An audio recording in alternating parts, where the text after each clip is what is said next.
Hello बच्चों, चलिए हम इस प्रश्न को देखते हैं। एक गोलीय संधारित्र के भीतरी गोले की त्रिज्या 12 सेंटीमीटर तथा उसके बाहरी गोले की त्रिज्या 13 सेंटीमीटर है। बाहरी गोला भूसंपर्कित है तथा भीतरी गोले पर 2.5 माइक्रोकूलाम का आवेश दिया गया है। सकेंद्रीय गोलों के बीच के स्थान में 32 परावैद्युतांक का द्रव भरा है।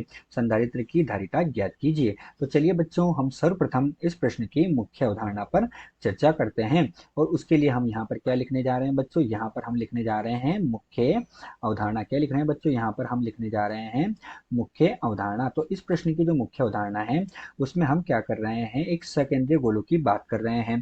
तो हमारे पास बच्चों क्या है, ये एक गोला हो गया। ये क्या हो गया बच्चों? हमारे पास एक गोला हो गया। और इसके ऊपर अगर हम दूसरा गोला बना दे तो ये हमारे पास क्या हो जाएंगे, दो सकेंद्रीय गोले हो जाएंगे। माना ये हमारे पास बाहर वाले गोले की त्रिज्या है और ये हमारे पास अंदर वाले गोले की त्रिज्या है। तो हमारे पास बाहर वाले गोले की त्रिज्या हमने मानी R1 है और अंदर वाले गोले की त्रिज्या हमारे पास क्या है, R2 है। अब होता क्या है, जब हम भीतरी वाले गोले को आवेश देते हैं, तो मैंने माना भीतरी वाले गोले को आवेश दिया। अब जब मैं इसको आवेश दूंगा तो सबसे पहले ये आवेश क्या होगा, इस पर एक समान रूप से वितरित हो जाएगा, जैसा कि आप देख रहे हैं। अब आवेश जब इस पर एक समान रूप से वितरित होगा तो प्रेरण के कारण जो दूसरा गोला है उसकी सतह पर भी हमारे पास क्या होगा, ऋणात्मक आवेश आ जाएगा। अर्थात ये आवेश किसकी वजह से आया, प्रेरण के कारण आया। और जब हम इस गोले को क्या करेंगे, भूसंपर्कित कर रहे हैं, तो हमने क्या किया, इस गोले को भूसंपर्कित कर दिया। अब फिर से क्या होगा, प्रेरण के कारण इसकी बाहर वाली सतह पर क्या होगा, धनात्मक आवेश आएगा। तो जब हमने इस गोले को भूसंपर्कित किया तो ये सारा का सारा आवेश क्या होगा, पृथ्वी के अंदर चला जाएगा। हमारे पास यही गोलीय संधारित्र है और यही इस प्रश्न की मुख्य अवधारणा है। तो चलिए बच्चों, अब हम मुख्य अवधारणा के आधार पर क्या करेंगे, प्रश्न को हल करेंगे।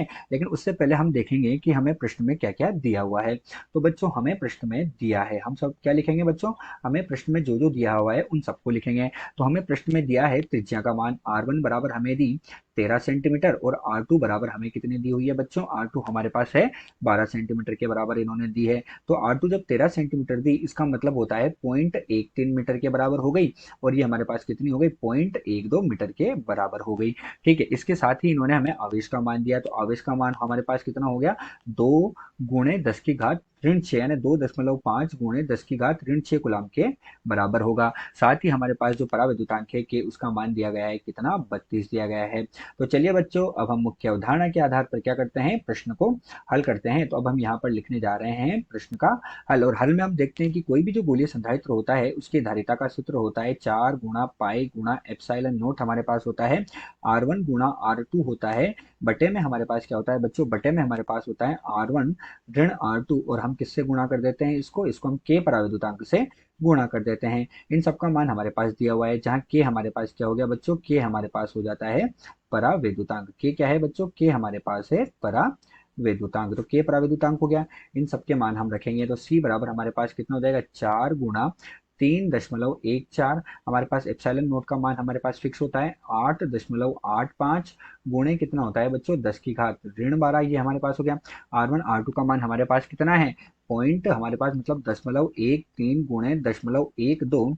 और बटे में बच्चों हमारे पास कितना हो जाएगा, तो बटे में हमें क्या करना है, R1 में से ऋण R2 करना है। अर्थात 0.13 ऋण हम क्या करेंगे, 0.12 करेंगे। और हमें K से गुणा करना है। K का मान कितना है हमारे पास, 32 है। बच्चों, जब इसे हम हल करेंगे तो हमें धारिता का मान कितना प्राप्त होगा, तो हमें धारिता का मान प्राप्त होगा 5.5 गुणे 10⁻⁹ फेरड के बराबर हमें धारिता का मान प्राप्त होगा। अर्थात बच्चों, दिया गया जो प्रश्न है, इस दिए गए प्रश्न में धारिता का मान 5.5 गुणे 10⁻⁹ फेरड के बराबर प्राप्त हुआ। आशा करते हैं आपको प्रश्न समझ आया होगा। धन्यवाद।